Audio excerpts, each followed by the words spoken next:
the mark of the beast. It's COVID-19 vaccines. It's going to be like a QR code or a barcode, or it's going to be your cell phone. It's 5G. It's coming, whatever it is.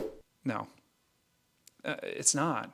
It's not something that's coming in the future because it already happened. But before we get into it, hi. My name's Corey, and this is RedeemerOnline.church, and it's my mission to help people understand and practice the Christian faith regardless of your church attendance. And if that's something you're interested in, go ahead and hit that subscribe button. On the channel, we've been going through the book of Revelation because when life gets chaotic, some Christians run to this book looking for apocalyptic answers to their chaos-induced questions. But this is also one of the most misunderstood books in the Bible. And today, we're talking about one of the most popular images found in this most misunderstood book. The mark of the beast. And what we're going to do is talk about where it comes from, what it meant to the original readers, and what it might mean, if anything, to you and me. Let's start with where it comes from. The author, John, has this vision of a dragon standing on the shore, summoning two great beasts. The first beast, which we discussed in a previous video, rises from the sea and represented the godless government of Rome. The point for John's readers was to see the Roman Empire as the tool through which the dragon was operating. The dragon is John's representation of the devil, or Satan, or evil, or just God's opponent in general. This would have resonated with what the readers were experiencing given the persecution from the Roman government that they had already. Then John sees a second beast. It had two horns like a lamb, but it spoke like a dragon. It exercised all the authority of the first beast on its behalf and made the earth and its inhabitants worship the first beast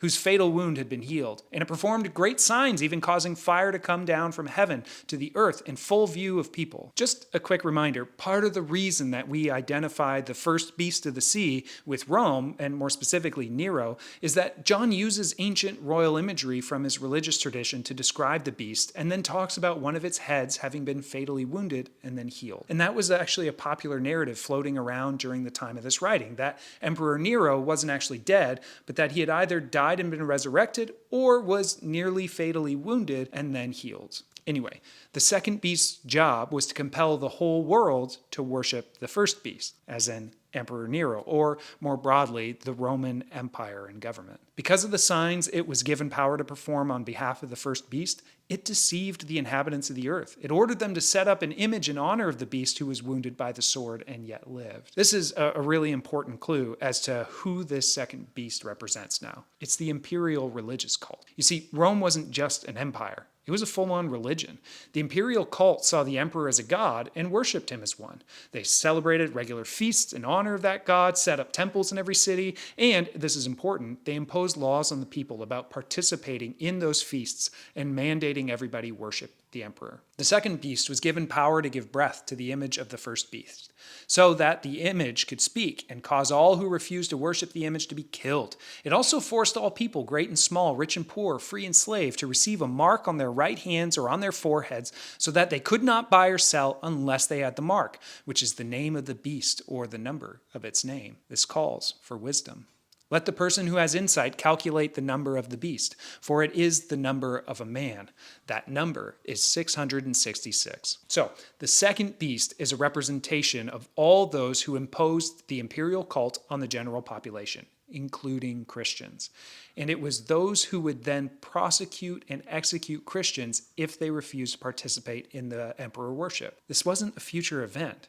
It was something they were experiencing in their present life. Now, the mark of the beast, being the number 666, is actually really specific. It's code for talking about Nero. In Hebrew, John's cultural language, and likely the language of his original readers, each letter in Hebrew also stands for a number. Sort of like how X can mean 10 and V can mean 5. The letters that spell out Nero's Caesar in Hebrew, when you add them together, they equal 666. The mark of the beast isn't something that is coming. It was John's way of talking about the reality that his readers, the Christians living in the Roman Empire at the end of the first century, it was his way of talking about what they were facing. It was also the same reality that Jesus acknowledged at the beginning of the book of Revelation when addressing the church in Pergamum. He says, look, you're in a tough spot. You have to decide, and your decisions have real consequences.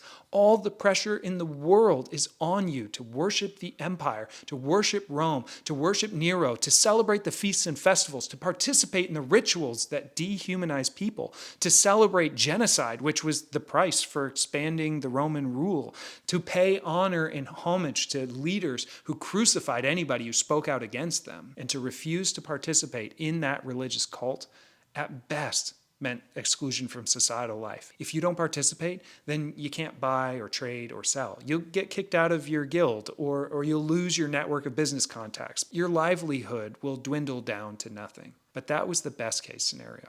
At worst, you'd be prosecuted as an enemy of the empire and put to death. So every Christian had to make decisions day in and day out.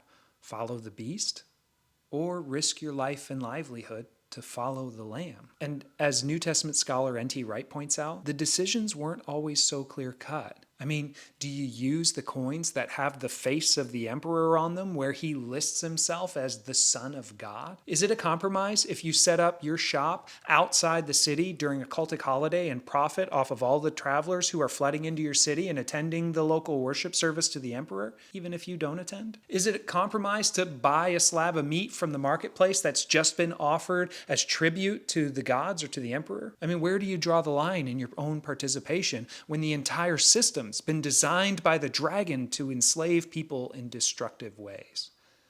That's what John was writing about. It wasn't the future, it was his present. But this is also where I think it actually can hit home for us. The mark of the beast isn't coming. We don't need to be on the lookout for something that may or may not be the mark of the beast. But you do already experience what John is talking about. The idea of the mark is simply a symbol of a participation in the system. So are we wrapped up in a system that dehumanizes people? A destructive system that infringes on people's dignity and value? Are we being coerced to worship an empire that wages war on the worth and significance of individuals locally and broadly? I hesitate to give specific examples because in some ways they kind of distract from the point here, but when the only chocolate available for me to buy at a reasonable price is produced using abusive child labor forces in another country, I'm taking the mark of the beast to participate.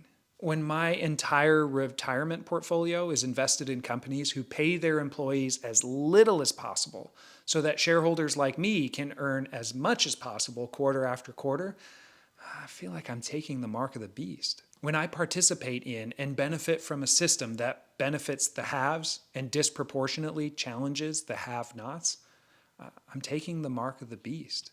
My point here is that every day you and I are compelled to participate in a system that decimates the lives of people around the world and has brutal impacts on the lives of some people here in our very own countries. Like John says, this requires wisdom.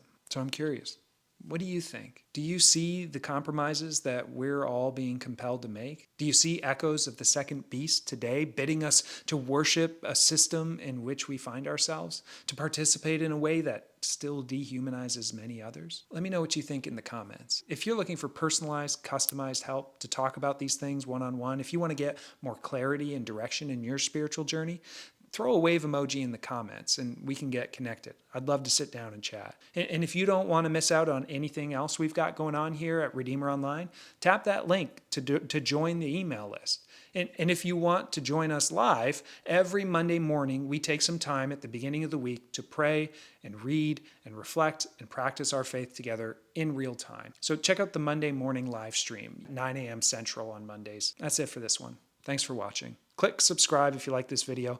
Tap that donate link if you really appreciate what we're doing here, and we'll see you next time.